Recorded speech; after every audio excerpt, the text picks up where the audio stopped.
জনাইছো ষ্টুডিঅ'ত মই বন্দিতা লৈ আহিছো জে কলিভল প্ৰেজেন্স ফাৰ্ষ্ট অন টাইম 8 যিকোনো মুহূৰ্তত গ্ৰেপ্তাৰ হ'ব পাৰে সাংসদ গৌৰৱ গগৈ কিয়নো ইতিমধ্যে গৌৰৱ গগৈ আজিৰ ভাগত যে সংবাদমেল পাতি মন্তব্য কৰিছিল তাৰ পাছতে ইতিমধ্যে পুনৰবাৰ তীব্ৰ উত্তেজনাময় পৰিৱেশে বিৰাজ কৰা পৰিলক্ষিত হৈছে শিৱসাগৰ জিলাত হাজাৰ হাজাৰ লোক ওলাই আহি তীব্ৰ প্ৰতিবাদ সাব্যস্ত কৰা পৰিলক্ষিত হৈছে গৌৰৱ গগৈৰ বিৰুদ্ধে ইতিমধ্যে যে পাকিস্তান লিংক ফাদিল হল গৌৰৱ গগৈক লৈ আৰু তাৰ পাছতে উত্তেজনাময় পৰিৱেশে বিৰাজ কৰা পৰিলক্ষিত হৈছে ৰাজ্যৰ বিভিন্ন প্ৰান্তত জিলা জিলাৰ প্ৰতিবাদ সাব্যস্ত কৰা পৰিলক্ষিত হৈছে আৰু আকৌ পুনৰ আজিৰ ভাগত যি গৌৰৱ গগৈয়ে সংবাদমেল পাতি মন্তব্য কৰিলে তাৰ পাছতে পুনৰ উত্তেজিত হৈ পৰা পৰিলক্ষিত হৈছে শিৱসাগৰবাসী লৈ আহিছো এই মুহূৰ্তত সবিস্তাৰে এই খবৰ গৌৰৱ গগৈৰ বিৰুদ্ধে ৰাজপথলৈ ওলাই আহিল হাজাৰ হাজাৰ লোকে প্ৰতিবাদ সাব্যস্ত কৰা পৰিলক্ষিত হৈছে গৌৰৱ গগৈৰ বিৰুদ্ধে গৌৰৱ গগৈ গ্ৰেপ্তাৰ কৰক বুলি এনেদৰে এতিয়া দাবী উত্থাপন কৰা দেখিবলৈ পোৱা গৈছে গৌৰৱ গগৈৰ পাকিস্তান লিংক ফাদিল হোৱাৰ পিছতে তীব্ৰ প্ৰতিবাদ সাব্যস্ত কৰা পৰিলক্ষিত হৈছে আৰু গৌৰৱ গগৈৰ গাত মোগলৰ তেজ আছে বুলি এনে ধৰণে এতিয়া সকলে উল্লেখ কৰা পৰিলক্ষিত হৈছে আহোমৰ নামত গৌৰৱ গগৈ কলংক বুলি ক'লে প্ৰতিবাদকাৰীয়ে আহোমৰ নামত গৌৰৱ গগৈ কলংক এনে ধৰণে এতিয়া প্ৰতিবাদকাৰীয়ে মন্তব্য কৰা পৰিলক্ষিত হৈছে শিৱসাগৰ জিলা বিজেপিৰ নেতৃত্বত এয়া তীব্ৰ প্ৰতিবাদী কাৰ্যসূচী চলোৱা পৰিলক্ষিত হৈছে হাজাৰ হাজাৰ লোক ওলাই আহিল এই প্ৰতিবাদী কাৰ্যসূচীত অংশগ্ৰহণ কৰি এনেদৰে এতিয়া গৌৰৱ গগৈ শীঘ্ৰেই গ্ৰেপ্তাৰ কৰিব লাগে বুলি এনেদৰে দাবী উত্থাপন কৰা পৰিলক্ষিত হৈছে ইতিমধ্যে কালিৰ ভাগত যে পাকিস্তান লিংক ফাদিল হল মুখ্যমন্ত্ৰীগৰাকীয়ে বিভিন্ন তথ্য উত্থাপন কৰিছে বহু তথ্য পোহৰলৈ আহিছে আৰু তাৰ পাছতে ৰাজ্যৰ বিভিন্ন প্ৰান্তত উত্তেজনাময় পৰিৱেশে বিৰাজ কৰা পৰিলক্ষিত হৈছে আৰু লগতে আজিৰ ভাগত সাংসদ গৰাকী যি গৌৰৱ গগৈ আজিৰ ভাগতে যি মন্তব্য কৰিছিল সংবাদমেল পাতি যি মন্তব্য কৰিছিল আৰু তাৰ পাছতে পুনৰ উত্তেজনা বিৰাজ কৰা পৰিলক্ষিত হৈছে আৰু উল্লেখ কৰিছে যে গৌৰৱ গগৈৰ গাত মোগলৰ তেজ আছে গৌৰৱ গগৈ আহোমৰ নামত কলংক বুলি এনে ধৰণে এতিয়া মন্তব্য কৰা পৰিলক্ষিত হৈছে গৌৰৱ গগৈ মুৰ্দাবাদ গৌৰৱ গগৈ গো বেক ধ্বনিৰে এনেদৰে পুনৰ প্ৰতিবাদ সাব্যস্ত কৰা দেখিবলৈ পোৱা গৈছে গৌৰৱ গগৈৰ বিৰুদ্ধে এনেদৰে তীব্ৰ প্ৰতিবাদ সাব্যস্ত কৰা দেখিবলৈ পোৱা গৈছে গৌৰৱ গগৈৰ যি পাকিস্তানী লিংক ফাদিল হল কালিৰ ভাগত তাৰ পাছতে ৰাজ্যৰ বিভিন্ন প্ৰান্তে প্ৰান্তে জিলাই জিলাই গৌৰৱ গগৈৰ বিৰুদ্ধে প্ৰতিবাদী কাৰ্যসূচী এনেদৰে পতা পৰিলক্ষিত হৈছে প্ৰতিবাদ সাব্যস্ত কৰা পৰিলক্ষিত হৈছে আৰু আজিৰ ভাগত গৌৰৱ গগৈয়ে যি প্ৰত্যুত্তৰ দিম বুলি সংবাদমেল পাতি মন্তব্য কৰিছিল সেই মন্তব্য একেবাৰে গ্ৰহণযোগ্য নহয় আৰু গৌৰৱ গগৈ এই মন্তব্য কৰাৰ পাছতে পুনৰ উত্তেজিত হৈ পৰা পৰিলক্ষিত হৈছে সকলো লোক ৰাইজ উত্তপ্ত হৈ পৰা পৰিস্থিতি উত্তপ্ত হৈ পৰা পৰিলক্ষিত হৈছে ৰাইজ উত্তেজিত হৈ পৰা পৰিলক্ষিত হৈছে আৰু এয়া শিৱসাগৰ জিলাৰ দৃশ্য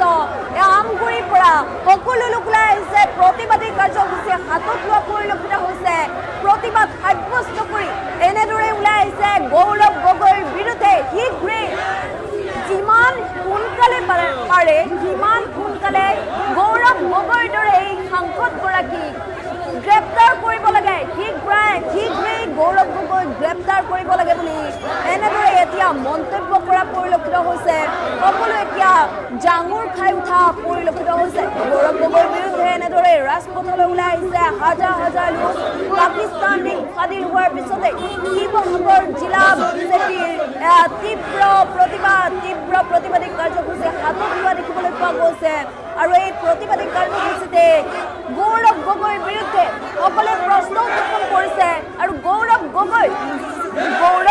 গাত মোগলৰ হে তেজ আছে আহোমৰ তেজ নাই বুলি এনেধৰণে এতিয়া মন্তব্য কৰা পৰিলক্ষিত হৈছে আৰু এই প্ৰতিবাদী কাৰ্যসূচীত শিৱসাগৰত হাজাৰ হাজাৰ লোক ওলাই আহি ৰাজপথ কঁপাই তোলা পৰিলক্ষিত হৈছে গৌৰৱ গগৈ শীঘ্ৰেই গ্ৰেপ্তাৰ কৰিব লাগে বুলিও দাবী উত্থাপন কৰা দেখিবলৈ পোৱা গৈছে গৌৰৱ গগৈৰ বিৰুদ্ধে এনেদৰে ওলাই আহিছে প্ৰতিবাদী কাৰ্যসূচী হাতত লৈছে আৰু সকলোৱে গৌৰৱ গগৈক শীঘ্ৰেই গ্ৰেপ্তাৰ কৰিব লাগে বুলি দাবী উত্থাপন কৰা দেখিবলৈ পোৱা গৈছে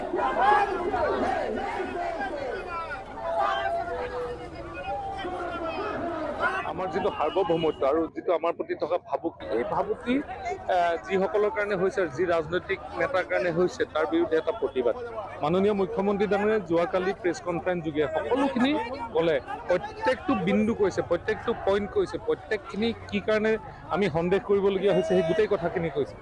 আজি কিন্তু তাৰ উত্তৰ দিব পৰা নাই। আজি উত্তৰ দিছে অকল ফ্লপ শ্ব', মহা ফ্লপ শ্ব', এনেকুৱা ধৰণৰ যিবিলাক মন্তব্য দিছে। তাতকে যদি কিয় তেওঁ সেই যিখিনি কালি মুখ্যমন্ত্ৰীয়ে ক'লে সেইখিনি যদি তেওঁ উত্তৰ দিব পাৰিলেহেঁতেন, হয়তো অসমীয়া মানুহে আশ্বস্ত হ'ব পাৰিলেহেঁতেন। আজিৰ দিনটোত আমি কোনো আশ্বস্ত নহয়, আমাৰ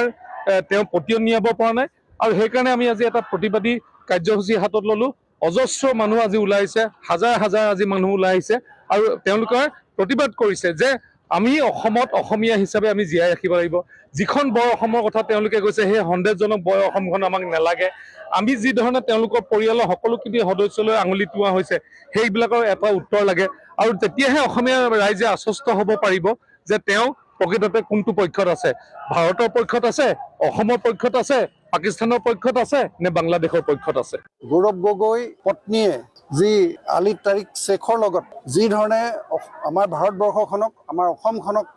ধ্বংস কৰাৰ যি প্ৰক্ৰিয়া, সেই প্ৰক্ৰিয়াত জড়িত হৈ পৰিছে, তাৰ বহুখিনি তথ্য প্ৰমাণ ইতিমধ্যে SITয়ে যুগুত কৰি কালি আমি প্ৰতিবেদন আকাৰে আমি কালি সকলো অসমবাসী ৰাইজে অৱগত হৈছোঁ। ই সঁচাকৈ অতি চিন্তনীয় বিষয়। আৰু আজি আমি প্ৰেছ মিটত গৌৰৱ গগৈ কৈছে যে মই লাচিতৰ বংশধৰ। তো মোৰ সঁচাকৈ লাজ লাগিছে, যেনেকৈ গৌৰৱ গগৈ আহোম,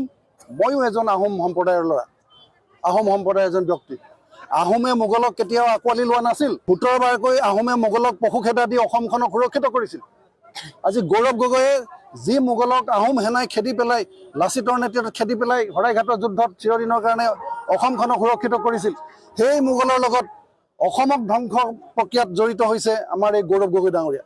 গতিকে লাচিতৰ তেজ প্ৰকৃততে তেওঁ যিটো কৈছে মই লাচিতৰ বংশধৰ, মোৰতো সন্দেহ হৈছে তেখেতৰ গাত লাচিতৰ তেজ সঁচাকৈ আছে নে নাই।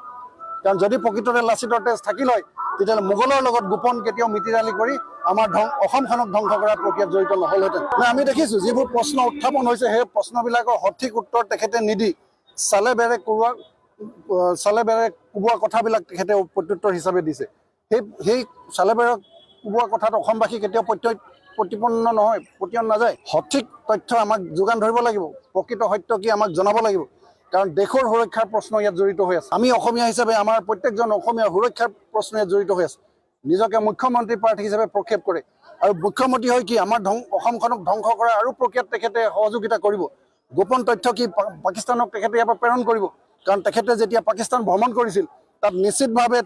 তেখেতলোকে ফটো ভিডিঅ' চাগে বনাই থৈছে। কাইলৈ যদি গৌৰৱ গগৈ অসমৰ মুখ্যমন্ত্ৰী হিচাপে অধিষ্ঠিত হয়, নিশ্চিতভাৱে তেওঁলোকে সেই ফটোবিলাক, সেই ভিডিঅ'বিলাক দেখাই গৌৰৱ গগৈক ব্লেকমেইলিং কৰি আমাৰ দেশখন ধ্বংস কৰাত তেওঁলোকে জড়িত হৈ পৰিব। গতিকে এই গৌৰৱ গগৈৰ এই যি চক্ৰান্ত, আমি ধিক্কাৰ জনাইছোঁ, আমি গৰিহণা দিছোঁ। আৰু সঁচাকৈ অসমৰ কাৰণে ই এটা অতি দুৰ্ভাগ্য, এজন আহোমৰ সন্তান হৈ পেলাই